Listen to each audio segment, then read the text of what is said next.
Em nome do Pai, do Filho e do Espírito Santo. Amém. Vamos agora a mais uma aula. E como sempre, somos católicos, graças a Deus. Então vamos rezar para que esta aula seja conduzida e direcionada pelo Espírito de Deus. Seja pela inteligência que Deus nos concede, pelas palavras que eu devo proferir, mas também que o Espírito Santo, ele possa ser uma fonte para que você tenha bons aprendizados nessas aulas. Vamos rezar juntos. Espírito Santo, amor do Pai e do Filho, inspirai-me sempre aquilo que devo pensar, aquilo que devo dizer, como devo dizê-lo, aquilo que devo calar, aquilo que devo escrever, como devo agir, aquilo que devo fazer, para procurar sempre a vossa glória, o bem das almas e a minha própria santificação. Amém. Nossa Senhora Aparecida, rogai por nós. São José, rogai por nós. Muito bem, na última aula, nós encerramos falando sobre a onipotência de Deus criando todo o universo, criando todo o cosmos. E ali pontuamos de maneira muito objetiva e profunda a grande importância do Espírito de Deus, a Ruá de Deus, que organizou tudo aquilo que estava um caos. E por este olhar, notamos, desde então, a grande importância para que o Espírito de Deus, ele esteja sempre sobre nossas vidas, pois ele pode nos ajudar a reorganizar toda a nossa vida, especialmente nossa vida interior, nossa vida espiritual. O Espírito Santo, ele consegue reavivar tudo aquilo que em nós estava sendo perdido, estava um caos, um desastre, parecido com o início da criação. Por isso é importante observar esses dados, os quais o Espírito de Deus estará presente em todo ato criacional. O Espírito Santo, ele cria e renova todas as coisas. Se existe algo que precisa ser renovado na vida do ser humano, o Espírito Santo assim o faz. Mas olhemos agora para a continuidade do ato criacional. Deus, após ele criar o cosmos, criar tudo o que nele existe, então Deus ele cria o homem para reger sobre toda a sua criação. E é fantástico esse momento, porque nos mostra o quanto Deus ele quer nos fazer partícipes da sua criação divina. Está lá toda a criação e Deus então, ele coloca o homem no centro de tudo. Que honra, que privilégio. Não temos nem palavras para agradecer tanto essa bondade de Deus. Um Deus que tudo pode, cria tudo e mesmo assim ele quer nos fazer participantes da sua natureza divina. Que maravilha! Isso só pode ser amor divino. Vamos dar uma olhadinha na Sagrada Escritura, no capítulo 2 do livro do Gênesis, E no versículo 7, quando Deus, Ele cria o homem.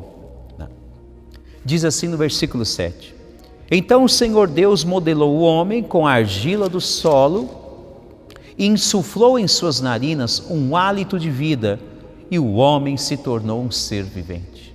Olha aqui de novo a importância do Espírito de Deus, o hálito de Deus, o sopro de Deus é quem dá vida. O homem era simplesmente o pó da terra, o barro, a argila, né? Na palavra que está traduzida no rodapé da Sagrada Escritura se diz Adamá, se referindo que o homem ele veio do barro, que ele veio do pó. Mas mesmo sendo barro, quando aquele barro modelado por Deus recebe o sopro de Deus, o Espírito de Deus, ele se torna então um ser vivente. E não somente vivente, por ter sido criado com o Espírito de Deus, ali então já nasce um ser humano participante da natureza divina. Exatamente. No início, todos nós éramos participantes da natureza divina. Acontecerá algo terrível nos próximos capítulos. Mas vamos olhar aqui. Então Deus ele cria o homem e coloca lá no centro de toda a sua criação. Vamos agora ao capítulo 1 do livro do Gênesis, e que narra um momento o qual Deus percebe a grande importância de que o homem esteja acompanhado. E pela visão bíblica, pelo momento de interpretação, nós vemos o quanto é interessante mergulhar em tipos de leituras orantes como esta. O versículo 18, melhor dizendo, eu tinha dito capítulo 1 do Gênesis, mas vamos aqui primeiro, depois voltamos para o capítulo 1.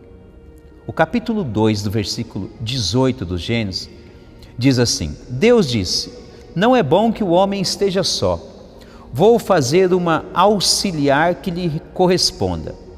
O Senhor Deus modelou então do solo todas as feras selvagens e todas as aves do céu, e as conduziu ao homem para ver como eles a chamaria. Cada qual devia levar o nome que o homem lhe desse. O homem deu nomes a todos os animais, às aves do céu e a todas as feras selvagens. Mas para o homem não encontrou auxiliar que lhe correspondesse. Olha que interessante. Todo o cosmo criado, todas as feras da mata, as aves do céu, os peixes, as feras aquáticas, toda a criação, todas as plantas, o cultivo. Mas o livro do Gênesis faz questão de dizer, vou repetir, o homem deu nomes a todos os animais, às aves do céu e a todas as feras selvagens, mas para o homem não encontrou auxiliar que lhe correspondesse. Faltava alguma coisa a mais. É interessante observar esse dado, porque nos parece fácil de enxergar que o ser humano, mesmo com toda a criação que Deus fez, ainda faltava algo para torná-lo com uma felicidade plena. Ele tinha ali tudo. Ele tinha ali toda a terra, toda a água, todas as feras. Mas Deus ainda viu que faltava algo para o homem. Somente os bichos, as feras não era suficiente. Ele precisava de uma imagem semelhante à dele. E nos faz enxergar claramente que Quando Deus cria todo o cosmo e o ser humano, Deus ele sempre quer ver o ser humano totalmente feliz. Foi para isso que Deus nos criou. Deus nos criou para sermos felizes. Quando o ser humano percebe que existe infelicidade em sua vida, existe algo errado. Está faltando algo de Deus na vida daquela pessoa. Porque Deus, ele cria tudo e coloca tudo à disposição do ser humano para que ele se torne uma pessoa feliz. Neste caso, somente os bichos e as feras não era suficiente para a felicidade do homem. E Deus percebeu. E então se diz que o Senhor Deus fez cair sobre o homem um torpor e ele dormiu. Tomou uma de suas costelas e fez crescer carne em seu lugar. Depois da costela que tirara do homem, o Senhor Deus modelou uma mulher e a trouxe ao homem. Reparem bem, agora o que o homem, ele diz no versos 23 do capítulo 2 do Gênesis. Então o homem exclamou: esta sim é osso de meus ossos, é carne de minha carne. Ela será chamada mulher, porque foi tirada do homem. Notem bem, é interessante olhar os dois momentos. Primeiramente, o homem no meio de todas as feras, de todos os bichos, e Deus diz para ele: é tudo seu, criei para você, tudo seu. Mas de repente naquele cenário, o homem pode ter olhado para tudo aquilo e ter dito ao Senhor: está bom, muito obrigado. Talvez meio que cabisbaixo, olhou para todas as feras e viu que somente ele, como ser humano, estava no meio de tudo aquilo. Deus notou a tristeza do homem. Deus notou que o homem estava obedecendo ao pedido de Deus, ia ficar com todas as feras. Mas quando Deus percebe a infelicidade do ser humano, Deus quer fazer algo a mais para que a sua criatura tenha uma felicidade plena. Então Deus fez uma mulher à imagem do homem. E olha que bonito, Deus se preocupando com a felicidade da sua criação, da sua criatura. Deus deu um sono ao homem, ele dormiu e tirou do lado do homem, de uma de suas costelas, e modelou a mulher.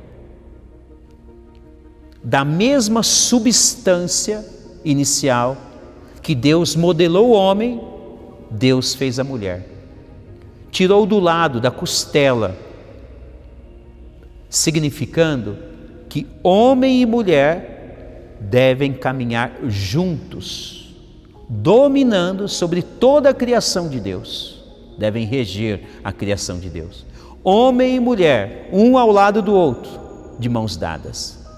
Nem o homem na frente e nem a mulher na frente. Nem o homem atrás e nem a mulher atrás. Os dois, lado a lado, foi criado do lado da costela. E após esse ato criacional da mulher, o homem olha para a mulher e se enche de alegria, sente felicidade, porque ali ele então encontrou uma outra criatura que correspondesse à imagem dele. Ali então, o homem é feliz, a mulher é feliz. Os dois se amam. Diz os versículos seguintes: por isso, o homem deixa seu pai e sua mãe e se une à sua mulher e eles se tornarão uma só carne. Por que uma só carne? Quando o homem encontra a mulher que ama, quando a mulher encontra o homem que ama, eles vão se casarem e de novo se unirem. E ali então é preenchido aquela parte que faltava. Por isso se diz, né? Agora os dois que se amam se tornam novamente uma só carne. Homem e mulher são chamados a serem felizes na presença de Deus.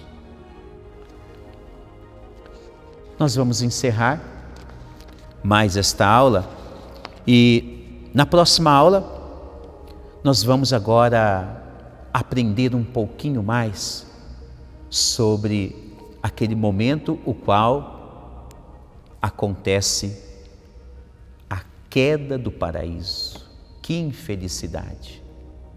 Por que será que o homem e a mulher tiveram que ser expulsos do jardim do Éden?